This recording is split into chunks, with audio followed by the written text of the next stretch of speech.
on connaît vos positions en faveur des mères porteuses. François Hollande, lui, de son côté, est plutôt contre. Comment est-ce que vous allez porter la parole sur ce sujet de société ? Oh, il n'y a pas de malaise. Vous savez, la question des mères porteuses, qui est quand même une question un peu spécifique, je l'ai abordée dans le cadre de mon travail en qualité de secrétaire national du Parti socialiste sur les questions de société. J'ai préparé les positions du parti sur la révision de la loi bioéthique. Donc dans cette révision de la loi bioéthique, il y avait beaucoup de choses qui étaient en jeu, pas seulement les mères porteuses, sur lesquelles le Parti socialiste m'a suivi. Je parle notamment de l'autorisation de la recherche sur embryons, je parle de la possibilité laissée à 2 femmes, à un couple donc lesbien, de recourir à une procréation médicalement assistée. Bon, voilà, je parle d'un certain nombre de choses qui n'ont pas posé problème au parti.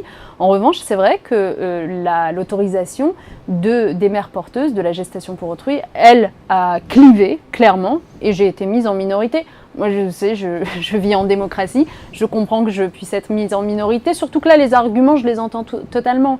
Les gens qui ont refusé une telle légalisation de la gestation pour autrui l'ont fait au nom du risque trop important de voir une exploitation du corps des femmes et une marchandisation du corps des femmes. Eh bien, je l'entends et je me dis qu'au fond, tant que toutes ces réserves n'auront pas été levées dans leur esprit, c'est-à-dire tant qu'on ne les aura pas convaincus, ce que je crois, moi, à titre personnel, qu'on peut vivre dans un système si bien encadré que la gestation pour autrui ne soit pas rémunérée, soit juste un don altruiste fait à quelqu'un qui souffre de ne pas pouvoir être parent lui-même.